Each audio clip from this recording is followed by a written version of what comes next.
Clock is started. We are live.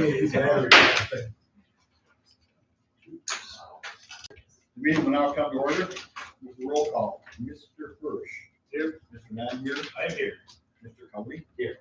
Mr. Blonick. Here. Mr. Probst. Here. Mrs. Brunette. Here. I'm obviously here. This all to rise. I pledge allegiance to the flag Of the United States of America and to the republic for which it stands, one nation, under God, indivisible, with liberty and justice for all. Thank you.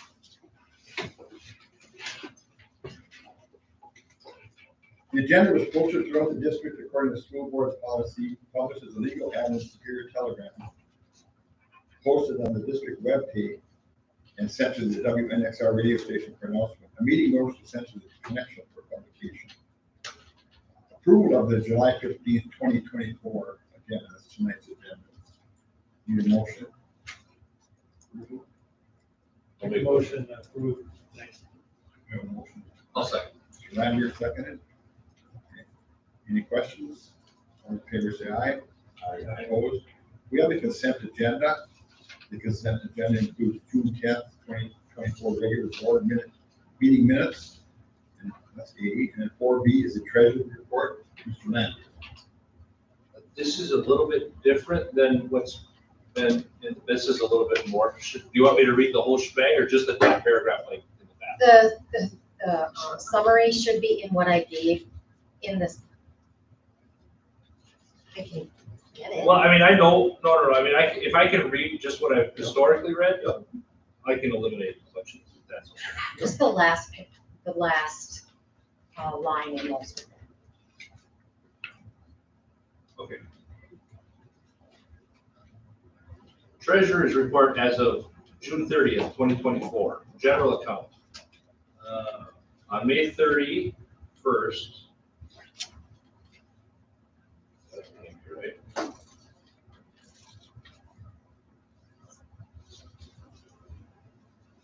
Okay. There's a summary in the packet that was sent to you in each of in the treasurer's report, in the financials. Then I gotta find it up here. It should be like the third page, third or fourth. Sorry. So everybody knows the computer. Yeah, Everything is a lot we better. know that's gonna go smooth. We love technology. What we're doing. Google's done all week to figure out how to cut and paste. Do you have one? He doesn't have a 4B on the computer. Yeah, this one just doesn't count. This one's a whole lot different, and I don't mean to sound like I'm thoroughly confused, but I'm pretty sure. Can I underline the words for you? Yes, ma'am. Yep, that's it. Yes. Thank you. You're welcome. All right. A summary of the treasurer's report as of June 30th, 2024, general fund.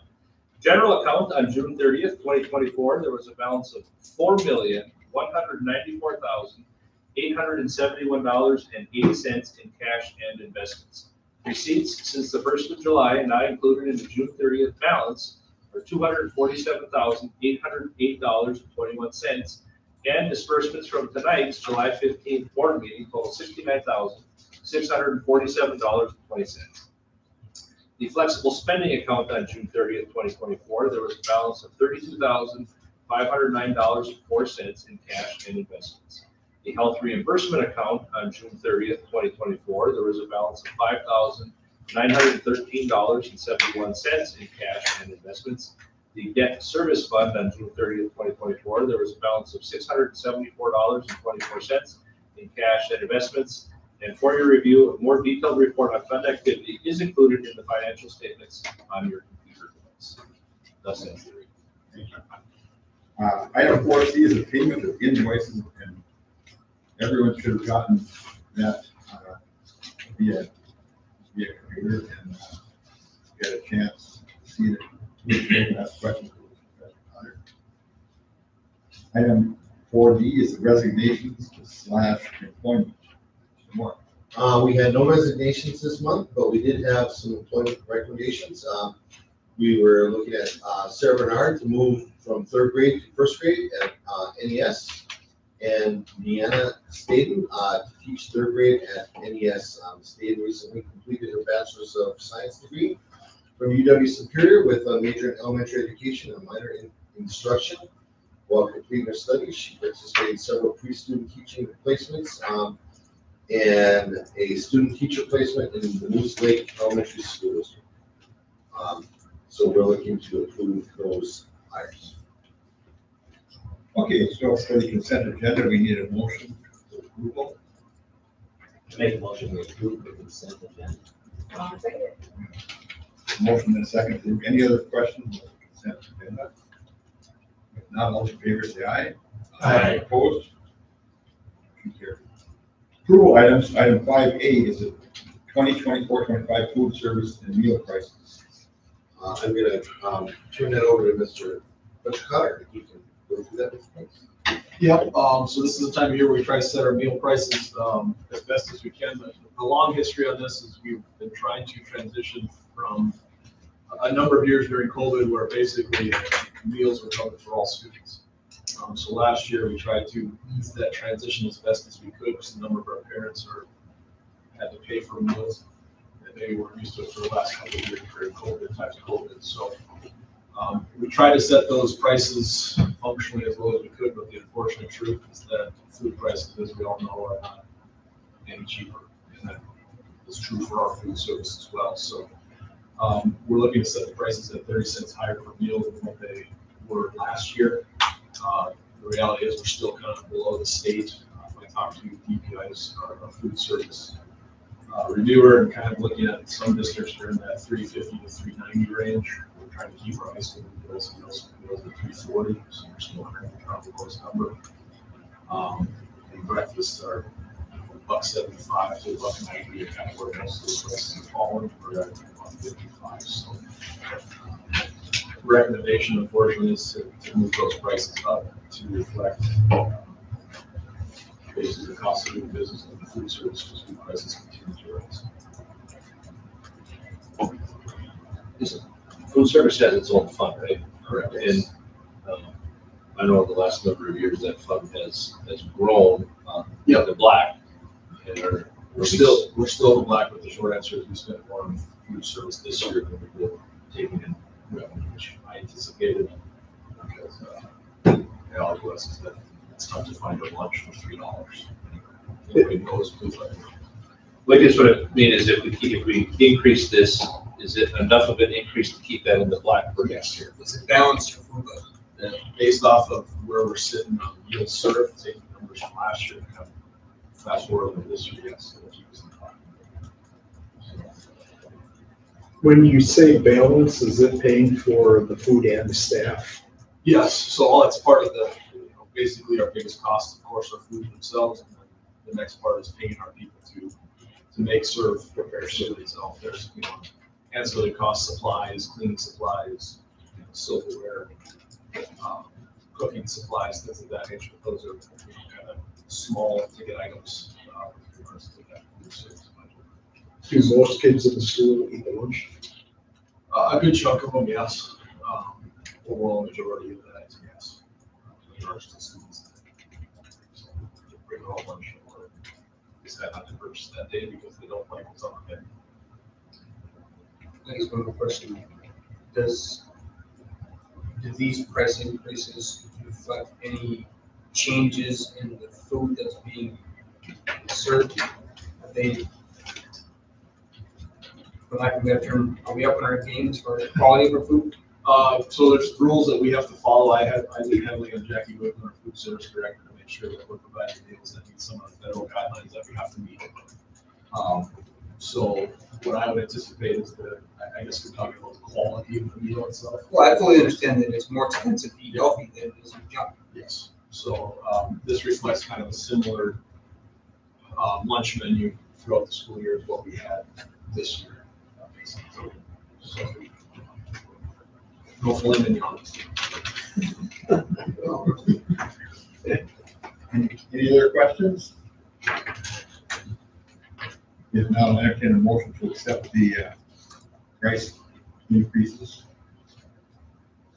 Make a motion to accept the recommended school lunch prices. I would second. Thank you for putting that. We have a motion and a second. Any other questions? All in favor, say aye. Opposed? Motion carried. Item approval, item 5B, adoption of Wisconsin model standards, common core standards, and national science standards for the district 24-25. So every year, this time, school districts have to adopt what standards they're gonna use. We've always used the Wisconsin model, with Common Core standards, the national science standards, and that's what we want to do again for this year. So we're just looking for your approval to adopt the Wisconsin model standards.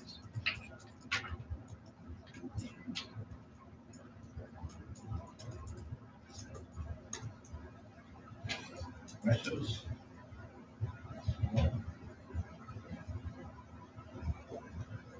I'll make a motion to approve the Wisconsin models.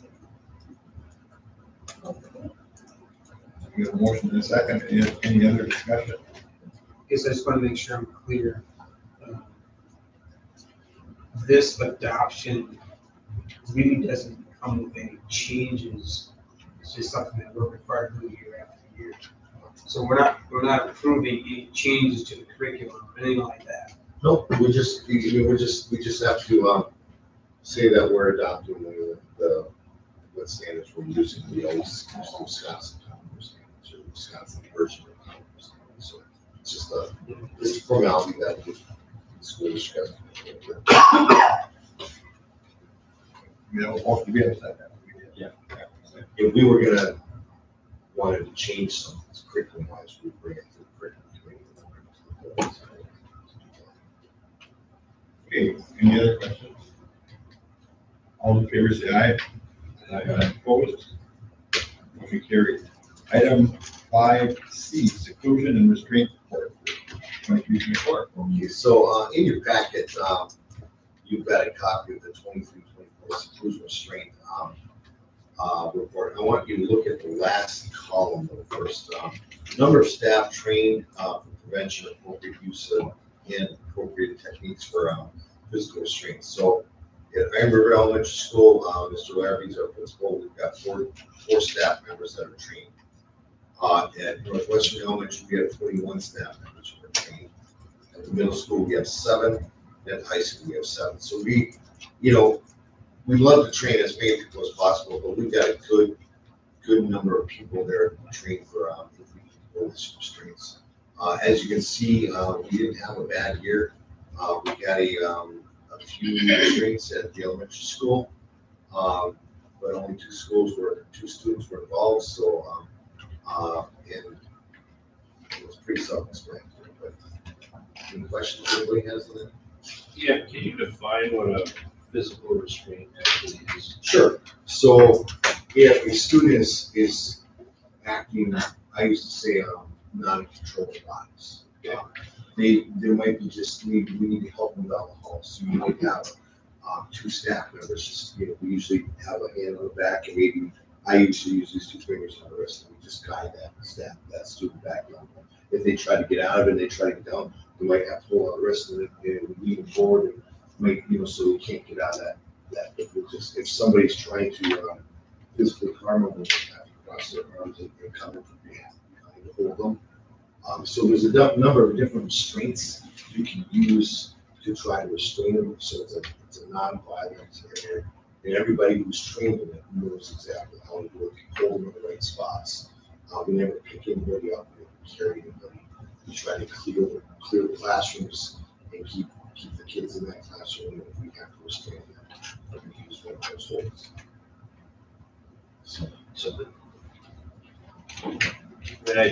I'm just questioning of 500 elementary students that there were 3 times that happened. I just say, I have 6 kids and I do that more on a weekly basis. I'm just saying, you know what I mean? So I'm not saying that it's necessarily false reporting, but what I'm saying is, at what point does it constitute a report being made for this? When they're physically starting to harm a teacher, student, we might have to step in, and if it gets to the point of too much physicality, then we need to stop. So it's important for the board to know that I know our special education director is not here, but I know the policies and procedures are the same in Iowa, is that this is the last resort. And the student has to be an imminent threat to harm others or harm themselves. So the number of people that are trained on this list that we go through a training annually, a research, or if they're an employee from a special education standpoint, we train all of our special education employees, whether they're teachers or para-educators, to make sure they have appropriate de-escalation techniques to try to never get to this point. We want to make sure we have the tools to do it appropriately, safely, so we don't get injured. As much as we can possibly eliminate that threat or that risk. And we certainly do make sure that our staff is aware that we're trying to use all the tools we can to have restraints. And this is true for most schools. If you look at the middle school, high school level, there's no incidences there. I can't remember last time we were able to do it at that level. It's certainly the last resort at that point in time, of course. Elementary is the kind of process that we have to use every once in a while. But we look at the 800 plus students that we have and 3 instances across the entire school year. We try to keep these numbers low. Using the tools we can to not get things. Okay. Thank you for that explanation. As a parent, Yeah, no. I know, I'm just saying, it's sometimes like herd cats. So we need a motion to accept the report. I'll make a motion to accept the seclusion and restraint report for 2023-24. I'll second. Second. Any other discussion or questions? All in favor, say aye. Aye. Opposed? Item 5D, updated shared well agreement. I'll tackle this one again. So in the board enhancement, it kind of gives the background. So for those of you who aren't aware, we have 2 wells that actually serve the middle school and elementary school. One is located about a half a mile east of the middle school on the south side of Highway 2. We call it the Allison well because the property was owned by Stanley Allison back in 1977 when that well went in. So I wasn't around. Don't remember a lot about that agreement, but there was an agreement with him at the time and the school board at the time that the well there that serves our school, the house that sits there, it's a shared well. So current owner, Carla Hildebrandt, is looking to sell that house. She's moving, and the underwriters of anything that they're looking at, we need to have an updated agreement. So Eric Olson is the realtor that works with this. So it was included in your packet. They drew up an agreement that will meet the needs so she can go ahead and sell the home, and we can't necessarily pull out the carpet from underneath the homeowner and say we're no longer going to allow a shared well. We don't see any reason why we wouldn't continue this agreement. This agreement's been in place since 1977. And our recommendation is to update the agreement in perpetuity for the moment that well is still functional for us. Is the well on school district property? It is. Yeah, a little chunk of that property is ours. So again, I wasn't here in 1977, but I'm guessing what happened was he owned that part of the property and the school said it was, for whatever reason, they found water there, there's a well here. We'll share, but that's my best guess, but I wasn't around in 77 yet. I guess the question I have is, it's a shared well, it's on our property. Who's responsible if there's any maintenance or PDP? So it's basically anything that we service, it's our responsibility to make. So we own it, we maintain it. Any lateral lines that. Basically, all this says is you can tap into expense. Correct. So that was the original agreement back then. Any lateral line from the well to the house is not our responsibility. At the time the middle school was built, there was great difficulty finding water. Yeah. That's the reason it's called a lot. And the homeowner acted in good faith and sold us the corner. Again, I'm making the assumption, but, that is where we're at, and this is the necessity of work. I'm trying to do that, so it's been the agreement for almost 50 years now. Figure it out. It's a good well. Shot, name of this record. Yeah, I didn't know about it until she came to me and said, hey, I'm trying to sell my house. There's an agreement. So, okay. Makes sense. It did benefit the school. Yeah, that's, I don't see a reason from a district standpoint why we wouldn't continue. It is, So I'll entertain a motion to approve. I'll make a motion for it. I'll second it. Second, Mr. Howard. Any other discussion? All those in favor say aye. Aye. Opposed? Okay. 5E, now it's approval. Policies. So we have, the new policies, we had the first reading of the, of 2264, that is the Title IX non-discrimination on the basis of sex in education, education programs or activities. That is the first reading for you. And then we're looking to approve the second readings of 5610, suspension expulsion, 6611, district support sponsored student activity accounts, 6700, Fair Labor Standard Act, and the technical changes for 2266, non-discrimination on the basis of sex in education programs or activities. So we're looking for a motion or approval of the second readings and the technical changes.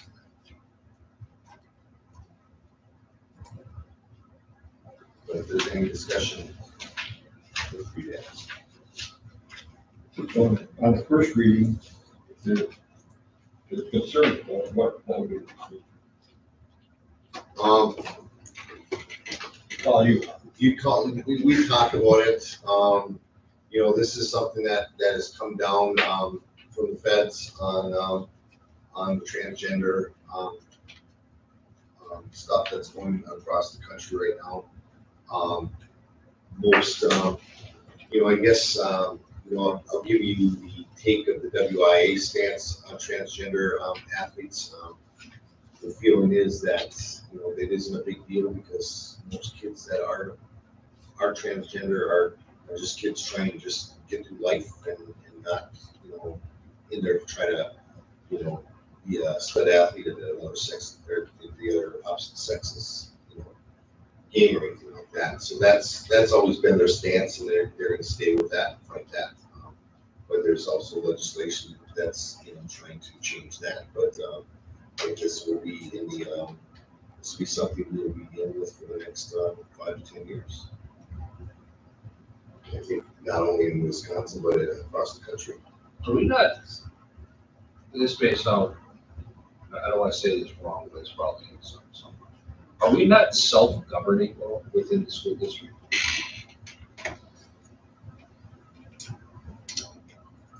And I say that from if the transgender in athletics from a state or a federal level said whatever it is, right?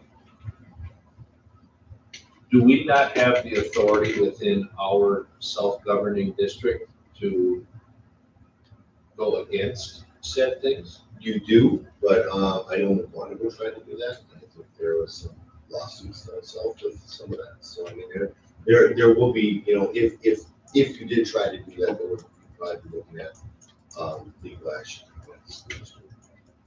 Just like Government policy. Yeah. You still follow Title IX. Yeah, you still have to follow the Title IX, and when you get Title IX lawsuit, that would come out. Yeah, I was gonna say they could take your federal funding for not following. Right, no, I mean, I understand that there's the potential for consequences or legal action. Yeah. But there's still, the district still has its right and opportunity to go against said things, knowing that there's ramifications. ramifications or legal. implications potentially. Or am I, When in sports, the WIAE could. We could. Yeah. so what is the WIA stance right now? Their stance is if you say you're a boy that is transgender to a girl or things like that, and they're gonna play girls athletics, they would let them. They would. So, but that's not what it says for wrestling, is it? It doesn't say on biological. I would have to look at that and see, because I'd have to look at it, so I don't, read into that stuff, definitely. And this is first reading, so we've got 30 days to investigate. Yep. This is a big policy, there's a lot of information in it, so my suggestion is to go through it. Come back in August, adopt the various options. Do we have to adopt in August, or can we table it for an additional month? Ryan, wasn't that supposed to be adopted by, August first.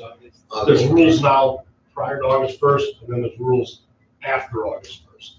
So right now, today we're living with the old policy, which is the current federal language, and then we have to, August first, if something would occur, or an incident would occur, we would get a report, we would have to follow those rules that are now in the Title IX statutes. So we, yes, we could delay it and hope that nothing ever happens. We could delay it for,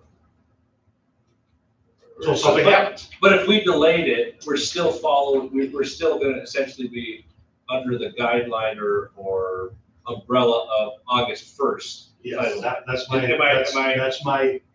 belief, yes. We're gonna be under that guise anyway. So since we're not meeting till after August first, and this is the first meeting, we're in good shape. When we talked to the attorney about that, we're fine, because it's a 2-reading policy, and as long as we brought it in July and have it adopted in August.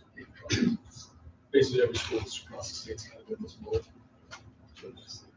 Setting August 1st deadline, but due to the cycle of a lot of school board meetings, it does not necessarily fall on August 1st.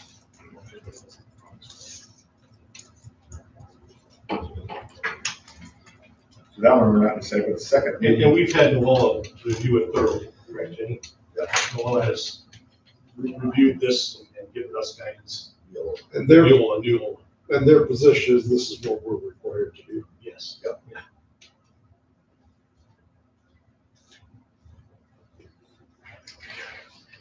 Okay, well, not 2264 or 2266, but 5610, 6611, and 6700.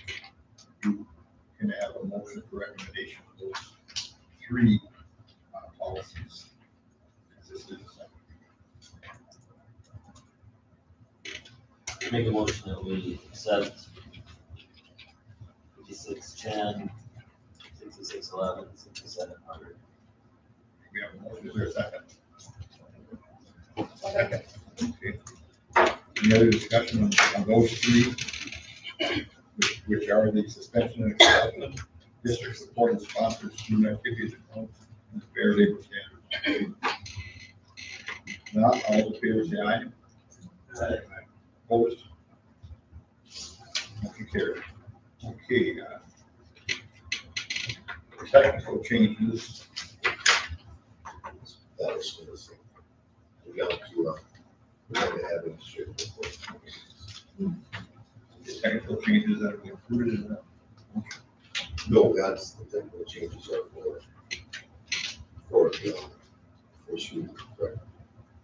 Technical changes is just one sentence that was added to the current Title IX policy. And it just states that effective August 1st, 2024, this policy shall only pertain to reports or formal complaints of sexual harassment that are based on contact alleged to have occurred on or before July 31, 2024. That is the only change to that one. We have to. Yeah, we have to. Need a motion to accept that policy revision. And just for clarity, that same language, as far as the applicability being after August 1st is also in the policy 2264. So that's probably why they made 2266 technically. Correct. So that those two line. Correct. Can we have a motion for that?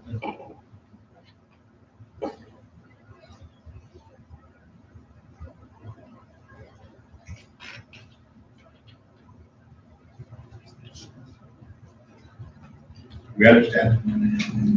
Mr. Kelly, you I'm not sure I understand. explain that again? Okay, Or- so there was one line in there, One. one line in the non-discrimination on the basis of sex and education programs or activities. They just had to clarify that line. You want to read that line one more time, just to make that technical change in there? So that is current policy 2266. And it just is language added that states, effective August 1st, 2024, this policy shall only pertain to reports or formal complaints of sexual harassment that are based on conduct alleged to have occurred on or before July 31st, 2024. So essentially, July 31st is when 2266 ends, and 2264 once approved starts. So 2266 ends and 2264 is the replacement report? Correct. Yes. So we're giving an approval for essentially 30 days? Is that what that is? Yeah. For 2266? It's just a technical change for that. So if there's a report that an incident occurred on July 15th, we would use the 2264. 2266. 66, excuse me. The current policy that's in place, is that the best way to put it? Okay. If there's a report that occurs on August 1st, we implement the new policy. This is what I approved you. Can you implement the new policy if it's not been approved? Well, that's why we ask our lawyer friends those fun questions. It's the meantime, unfortunately. Pardon me, who's that? It's that, to be honest with you, I don't know how to answer that question at that point. We'd have to consult our legal team to say what the stance is. But we will not have that, so we won't have that policy approved by August 1st. The board meeting is August 12th. This will be technical change in the language in the interest. That's the only technical change is in the case that there's an event that occurred before July 31st, it's the old policy, the current policy. And if there's an event that occurs after August 1st, it'll be the new, determined approved policy. How's that sound? I mean, when we approve the new policy on August 12th, effective August 1st. Well, I think it's part of those technical changes talked about before. But it's just that one line with this new policy that we just need to clarify the language. Yeah, it just seems like we're not getting a policy for 12 days. Well, according to Brian, you fall, or Mr. Smith, you fall under that. But That rule essentially until it's approved. we contact, if you get a report on July 31st, we know what we're doing. If we get a report on August 3rd, we would have to contact our lawyer and say, this is the situation, what should we do in terms of, and I don't know what, I haven't got the policy memorized. There's an X number of days you get to act on it. So there'll be some point in time, close enough to August 12th, we wait 4 or 5 or 6 days, new policy kicks in, we use it. Depends when it gets filed, when we get it, When do fall sports start? August 6th. Well, in summer school too. Anybody brave enough to make a? We need to do this, Yeah. so we're covered till August 1st. If something would happen in that 8 or 10 day, 12-day window, we would have to contact our lawyer and say, Okay, this is where we're at. Up until July 31st, we need to have this technical language in there so we know exactly, it's in there. well, I'll tell you what this board member says. I'm not standing up saying, I'm in the camp where my mind is at, like, not sure I want to approve the change from 2266 to 2264, so maybe we just stick with the policy the way it is. Then go out of compliance with Title IX. Call it what you like.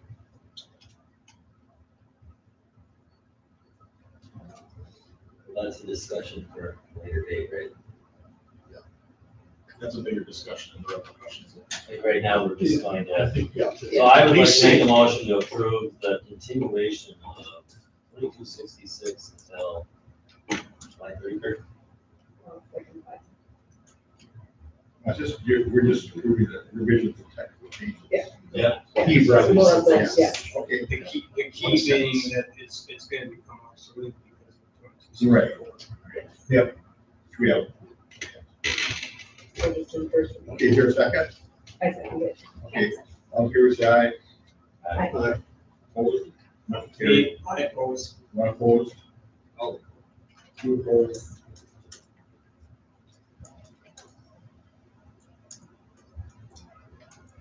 Okay.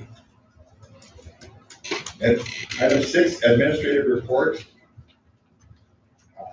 On our administrative. Communications, buildings and grounds, you want to touch on base? A couple of different things going on. I guess I'm gonna jump the shark here a little bit. So the field has kind of gone through its final punch list walkthrough. So if you haven't seen it, everything's installed on there. Feel free to take a look at it. Our students have been on, our student athletes or summer school students have been using that thing for the last week and a half roughly. We had a little snafu with the logo. Folks at Midwest promptly took care of that issue. It is in, and it's a very nice looking field in my opinion. So that is wrapping up shortly. Yeah, I agree, I kind of watched on that a little bit. Different. Yes. I don't think you realize how bad the old one was. Oh, it's actually that look kind of grass. There's a distinct difference if you have a chance to be on it. For Still don't want to get tackled on it myself, but. one line around the clock. Yeah, I don't think we'd be getting those.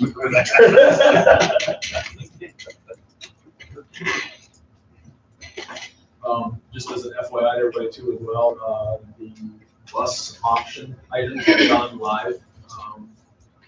That will run till July 25th. So Wisconsin surplus auction is the website that we're using. So if you go on there, it's being pushed out via social media. It's on our webpage. We're trying to make sure our community members are well aware that we're interested in having the opportunity to bid on those buses, that it is there for them. So just FYI to the board, that is off and running. How big a net is there, cast?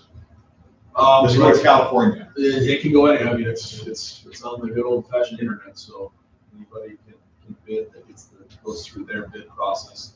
It's the approval from them. So if anybody here is looking for a bus, I can take it down to the parking lot and you can go do a little, I'll try to give you my sales pitch. If you're interested, please let me know. We have white ones. I will indicate for everybody out there in TV land too, if you have any questions, feel free to reach out to the district office and we can walk you through that as well. But there's no limitation to those nationwide. Thank you.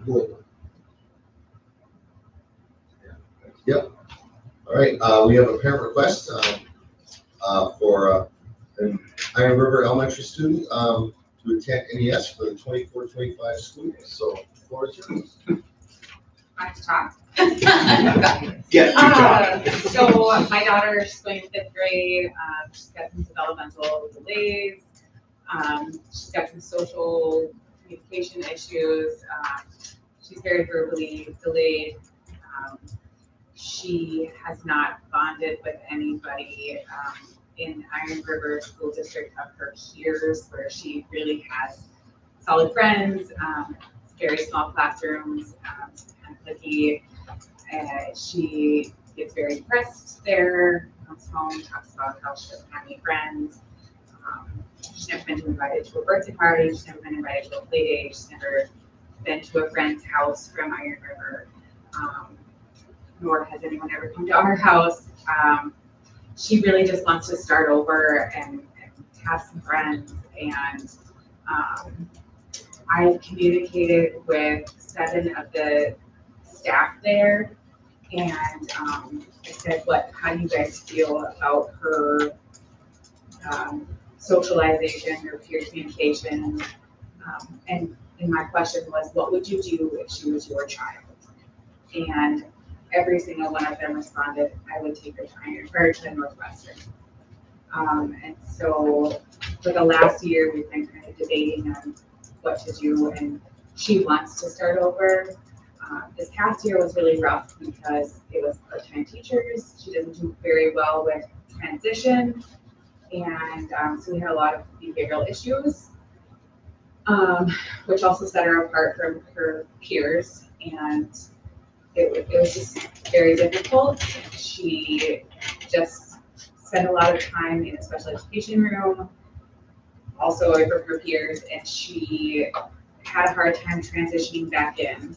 Now that she's meeting her academic standards, she has this idea that she can go to the special education room. This is where I'm at when I need to do my math or do my reading. And I feel like starting over with a whole new building would also help her with those transitions, knowing that this is where I'm supposed to be, not, oh, hey, last year I did it there, and the year before I did it there. And it's always been in the special education room, whereas now she's going to be in the classroom doing her academics with the classroom. She wants to make friends. She needs a bigger pool to make friends with. And so for her mental health, she really needs to transfer. I've talked to Mr. Larry about this. I think this would be a good thing for her.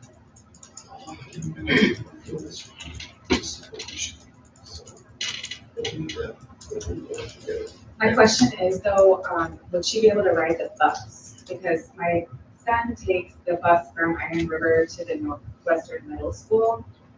And I know that they stop and roll, and they do pick up other Northwestern kids. I believe she should be able to just go right to Iron River at the school there and then get on the bus when they transfer kids over, so. It should be. I don't they drop at ES first? Previous board action, I believe historically was making requests to go to NES parents or returning transfer. That's, I think that would have been our policy. I don't think the bus coming from Iron River goes to the elementary school. I think the bus that's transporting students from Iron River is going to middle school and high school. They're not actually going to the elementary school. Maybe we could look into that, because I think that there are some other elementary school kids that get on and roll, and it's the same bus that goes to Iron River. But I can always look into that and then make arrangements if it needs to be. Historically, the policy has been that responsibility of transportation. What is the reason for that policy? The parents being responsible for transport the student. If the bus is going anyway, if the bus isn't going, but if the bus is going. Well, I think, and I could be certainly wrong, it's probably a hard question, but it's, I don't think that bus is going to be. Yeah, I'm saying if the bus is going from. If it was, I think we've also done, and it might be, correct me if I'm wrong, some of them, if there was room on the bus going to the middle school or high school, we wouldn't go necessarily out of the way to pick up the student. So I'm just talking hypothetically here. If you had one student that's wanting to go from the Iron River area to an ES, it would be the responsibility of the parent to get the student to the bus site. That's like Iron River Elementary. Yeah, I don't think they're all. Right. As opposed to we wouldn't necessarily pick your student up at the house to get them to NES. Now, I could be wrong on that, but I thought that. I thought the policy has been the parents. The short answer is, at least in my historical aspect of it, is that if we open up transportation from Iron River to NES, that will most likely impact our numbers negatively at Iron River, which we're trying to keep students in that building, and then also impact the enrollment at NES, which as a general rule of thumb has larger class sizes.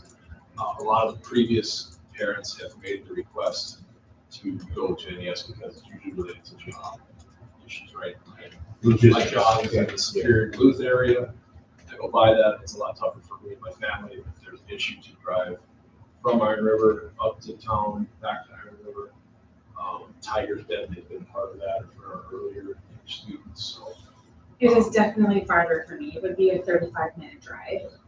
And that's not a possibility as I work at North Lakes to start at 8. Yep. I don't know if that can be an motion to approve, or even if she were to like walk from the middle school over to the elementary school or something, but her mental health is really important in this case.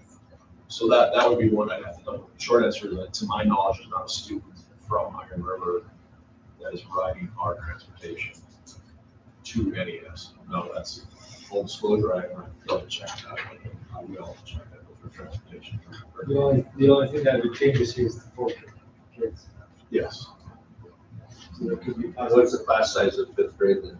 It would be with 12. I talked to her.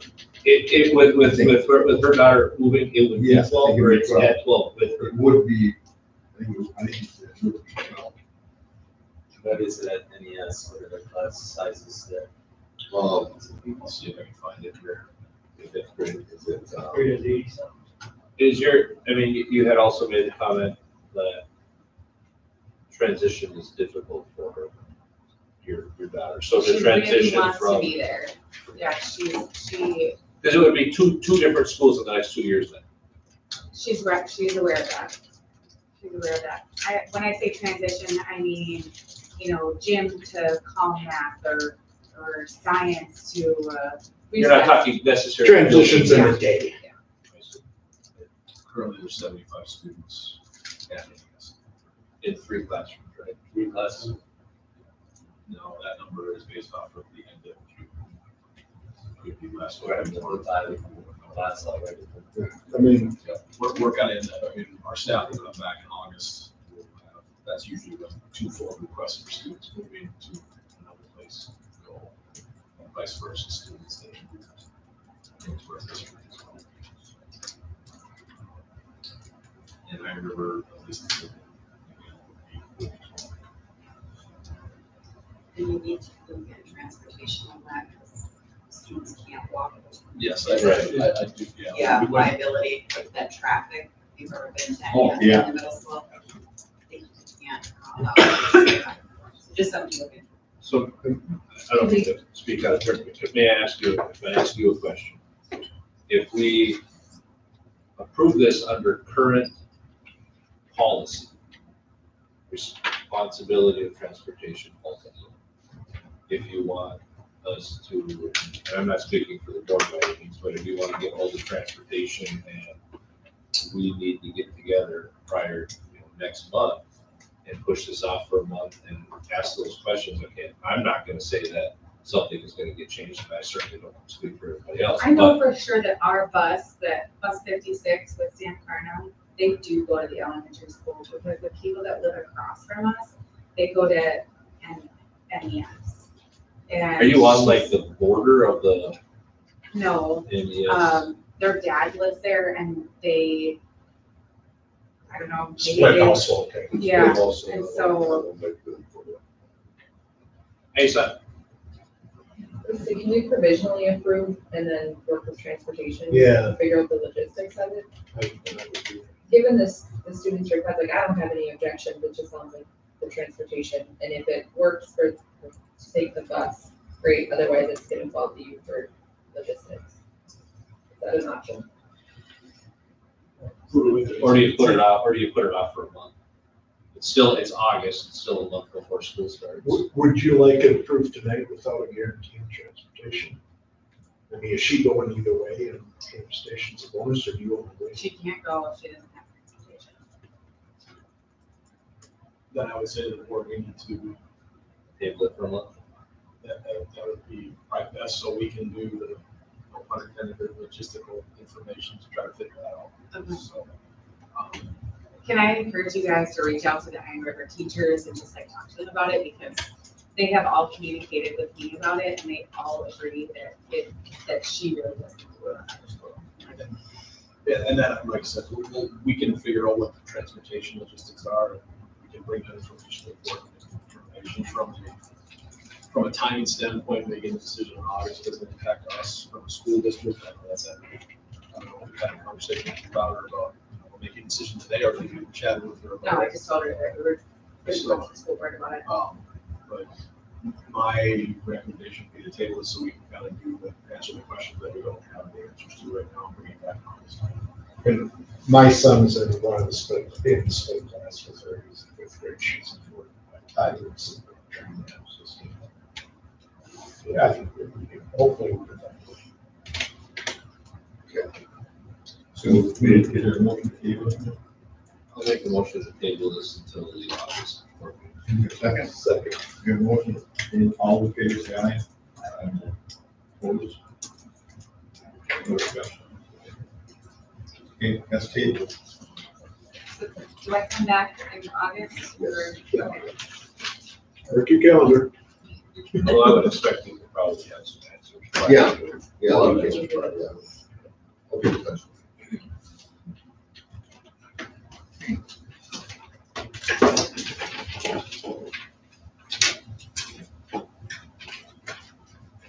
Any questions? Yeah. Okay, so, oh, yeah, we're here. Here. You got that, don't you? No, I got all my stuff, I still. I did too, I used to pass your minute, it makes the long Give time. you more time before. Yeah, you can put that. So the school handbooks, were uploaded into the Google Drive for you to look at.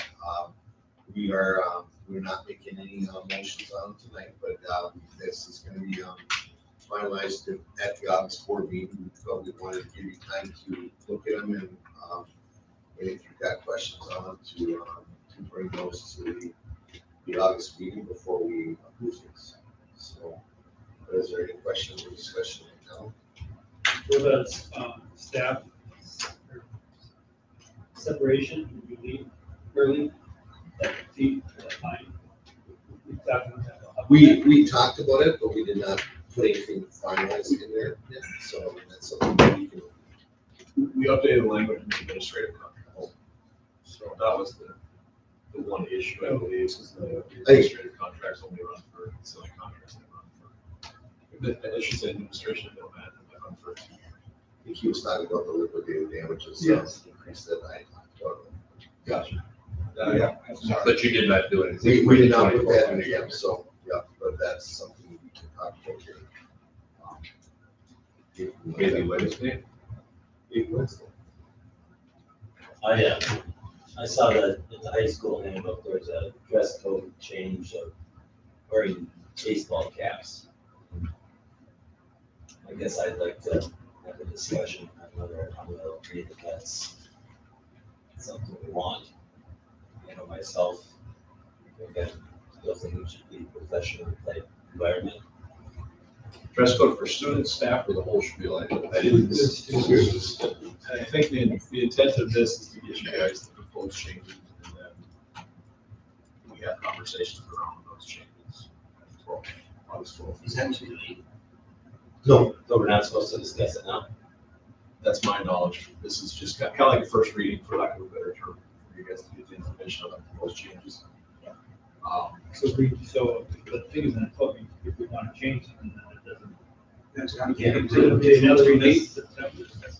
No, we would have plenty of time to get the. yeah, we just have to, So we just have to change the and I- print everything. I would also like the principals here for that discussion, as well. I know we have 2 years, it is July now, we're here at this point in time. That's my 2 cents. I mean, certainly, there's no rule against discussing it at all. But the actual changes being made will occur.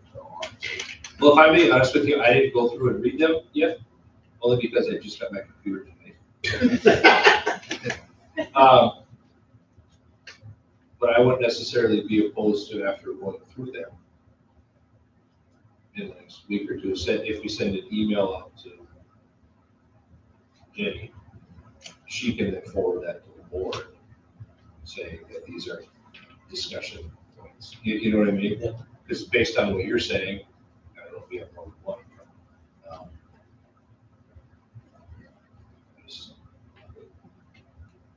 Is that what you want to? My other discussion would be the senior absence, the last quarter. last 2 terms, I think it's the last 2 terms. Third or fourth term semester. The intent of that, we have not exactly shifted. I think in the past history, the general rule is if we have a question about a specific building handbook, the board member can reach out to the principal to have those conversations. And all the principals are technically not on in July, but I guess I'm not going too far off and saying eventually they're checking their email. And or answering the phone calls, at least I bothered them a little bit here in the last couple of weeks, so. That's been past practice. We have a question on a particular item. We recommend reaching out to the principal of that building to have conversations around that. Ultimately, the board approves what it does and doesn't always. The only other thing, and again, it's not really a change that I saw, I just thought I remembered from my last years of teaching that there was discussion about the policies really needed to be pretty gender neutral as far as like not specifically saying dress length or skirt length or things of that nature. And as I read through the high school and the middle school, I noticed that they're not both real consistent with the language. I think it would be good if we get those on the same page where, you know, if we don't want to see the buttocks or whatever it is they're trying to prevent ourselves from seeing, we can word it in a way that isn't saying girls can do this, boys can do that.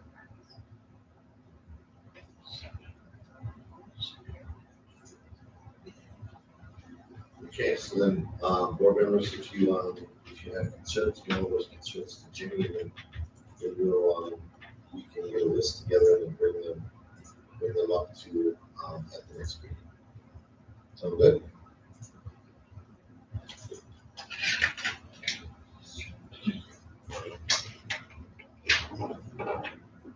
Maintenance report. That's me. You guys have the general maintenance report. It's a busy time of year for us in the world of maintenance. We've been in our buildings. Our custodial staff are hard at it. We're in good shape with regards to breaking down rooms, deep cleaning rooms, applying waxes, all the protection components that we have on our flooring, stuff like that. So talking to all four of our head custodians, we're where we need to be, in some cases even ahead of the game. We appreciate it. You guys have the information there on some of the different projects that we have going in terms of maintenance reports. One thing I did want to bring to the board's attention is the South Playground at NES, the K2 playground for those who know that building. This spring was a very damp spring, as we all know. And essentially over the course of 30 plus years of wood chips going in there, they've broken down into some organic material that just does not permeate at all.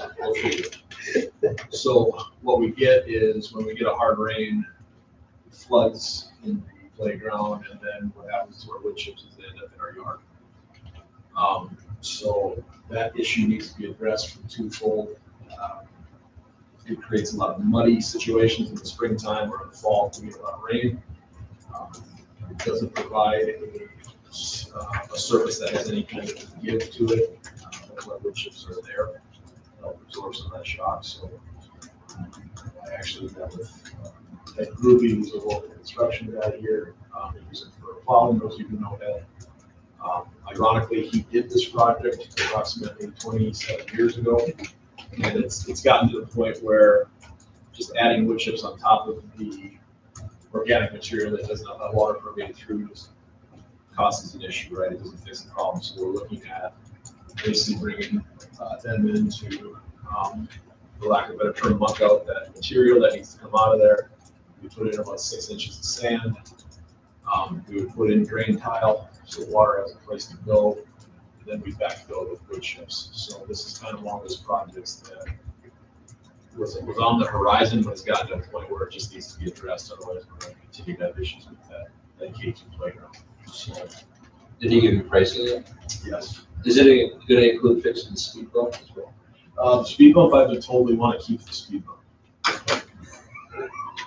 I've asked, that's the recommendation of the staff there to help our parents Slow down. during drop off and pick up. Right. I will actually look at painting those speed bumps, FYI. There you go. We've got another meeting coming about getting our parking lot lines repainted and done, which they are due. I love the green tile idea. It's the only way to fix it. Where would the park go? We're probably gonna daylight it out to what would be the northern part of the playground, or the part closest to the building. There's a drainage ditch there that does run to the east and back underneath the parking lot. So that's from the speed bumps. There's a culvert that runs there. Or is it called underneath? So most likely the drain tile just daylight out on the outside of the playground. Is there a bridge over there, like one of those little bridges that broke? There's two of them. Did that ever get- Oh, you're talking about yes. So I'm happy to report that the playground suspension bridge is the term I'm going to use. It's fixed. And I do want to report that it was not from lack of trying. We ordered parts and it took almost 10, 11 weeks to get the parts. And the unfortunate truth, we had a lot of great community members volunteer and say, I can weld, I can create this piece that we need, we can fix this today, which I certainly appreciate. But the reality is there's some liability things that we have to worry about. I try not to worry about red tape, but that's part of this job. So the part is in, the bridge is fixed. It got done as soon as we got the part, which was approximately 2 or 3 weeks ago, I think. So hopefully it's good for another 30 years. Don't run into it with the digger. Yeah, there'll be small machines around that area. Any other questions? I wanted to bring that to the board's attention because it's a project that we will be able to get done before school starts, but I do need to start putting some pieces in place to address the issue. Did you get pricing? Yeah, about $18,500 to do the bucking of the material.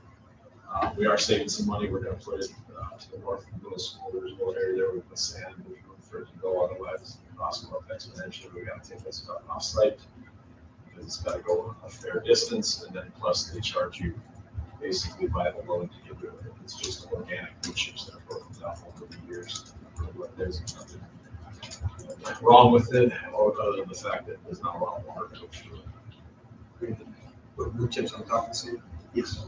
So we'll backfill with wood chips, and we'll be playground certified as we go. So, the playground to the north of those who are interested, that doesn't drain tile in it. I don't know why we didn't do it 30 years ago, but we did.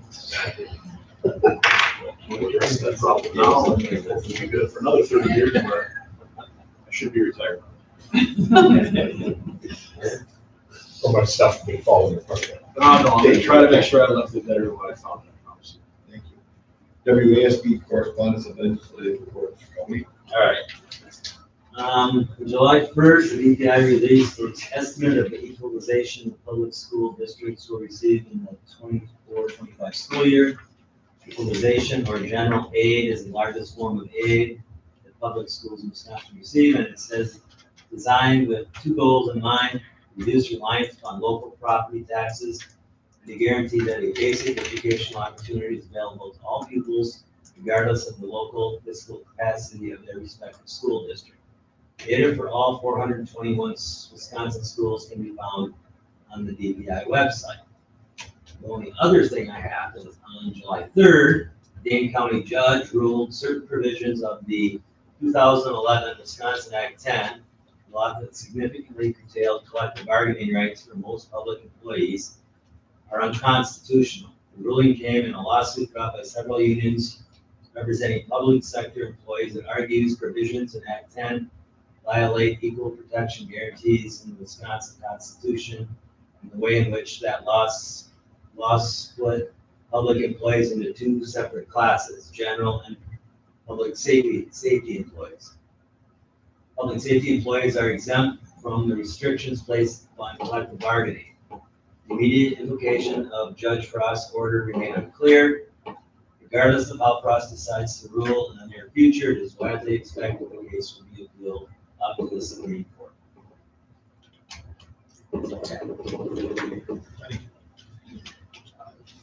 CISA 12 report. Right? Yes, we've had no June or July meeting, but I know they've, got some new staff they hired. Their next meeting is August 20th. Donation. No donations this month. Use that for community recognition. You know, I just want to say, a big shout out to our custodial staff that has done a good job in buildings, getting things ready for the school year, and our coaching staff that has been in the weight room and on the field at 6 and 7 a.m. with our student athletes, just getting conditioning classes, and so, and all the coaches that have run their camps and stuff for our kids over the summer. It's been great, so thanks to all that. Okay, item number 7, comments from the audience. So, yeah, this is where you shut that off. No comments online, but we got comments. Please state your name and the community you're from. As soon as you're ready.